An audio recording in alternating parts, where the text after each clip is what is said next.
నిశ్శబ్దంగా వినిపిస్తున్న ఈ అలల చప్పుడు మనసు పొరలు దాగి ఉన్న ఏదో జ్ఞాపకాన్ని తట్టి లేపుతుంది కదా. ఇది కేవలం సముద్రము కాదు, విశాఖ గుండె చప్పుడు. ఇక్కడ సూర్యుడు ఉదయించేది ఆకాశంలో కాదు, ఈ నీలి రంగు నీటి అలల మీద. డ్రోన్ కళ్ళతో చూస్తుంటే ఈ నగరం సాగర కన్యలా కనిపిస్తుంది. ఒడ్డున ఉన్న ఇసుక తెన్నెలు మన అడుగు జాడలను కోసం ఎదురు చూస్తూ ఉంటే దూరాన వినిపించే అలల హోరు మన మనసులను లోపలికి రమ్మని పిలుస్తుంది. అవును, ఇది నా విశాఖ, ఇది మన విశాఖ.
ప్రశాంతతమైన తీరం నుండి కొంచెం ముందుకు వెళ్తే వందల పడవల సందడి, వేల మనుషుల జీవనోపాధి. అదే మన ఫిషింగ్ హార్బర్.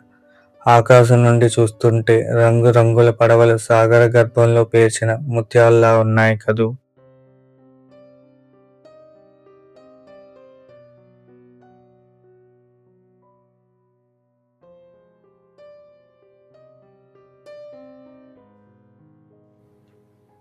కాలాన్ని వెనక తిప్పితే దారి తెలియని నావికులకు దిక్సూచిలా నిలిచే లైట్ హౌస్. ఇది కేవలం స్తంభం కాదు, తరతరాల చరిత్రను చూస్తూ నిలబడ్డ ఒక సాక్షి. గాలిలో దీపాన్ని వెలిగిస్తూ ఎన్నో తుఫాన్లు వచ్చినా మనకు వెలుగులను మనం కోల్పోకూడదని మనం గుర్తు చేస్తున్నట్టు ఉంటుంది.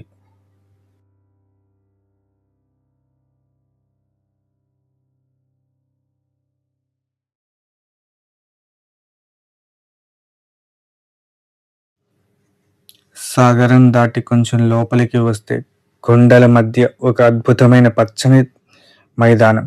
ఇది కేవలం స్టేడియం కాదు, మన ఎమోషన్. లక్షల గొంతులు, కేరింతల, కోట్లాది ఆశల ప్రతిధ్వని ఇక్కడ వినిపిస్తుంది. పచ్చని గడ్డి మీద పడే బంతి బ్యాట్ ఇచ్చే ఆ చప్పుడు ప్రతి విశాఖ వాసి రక్తంలో ప్రవేశించే ఉత్సాహం ఇది. గెలుపు పోట్లతో ఏమైనా ఈ మైదాన్ని ఇచ్చే కిక్కే వేరు. ఈ డ్రోన్ వ్యూలో చూస్తుంటే చుట్టూ కొండల స్టేడియానికి రక్షణకు నిలబడ్డాయి. ఎంతో అందంగా ఉంది చూడండి.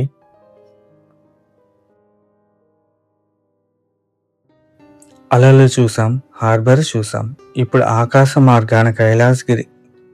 గాల్లో తేలుతూ వెళ్తూ ఉంటే ఒక పక్క నీలి సాగరం, ఇంకో పక్క పచ్చని కొండలు, మధ్యలో మన అద్భుతమైన సాగరం. ఆ శివపార్వతుల పాదాల చెంతకు చేరుకున్న ఈ ప్రయాణం ప్రతిసారి కొత్తగానే అనిపిస్తుంది. మన నగరం ఎంత అందంగా ఉంటుందో చూడాలంటే ఈ ఎత్తులో నిలబడాల్సిందే. కొండల గాలి, కంటి నిండా వైజాగంధం. ఇది కదా అసలైన స్వర్గం.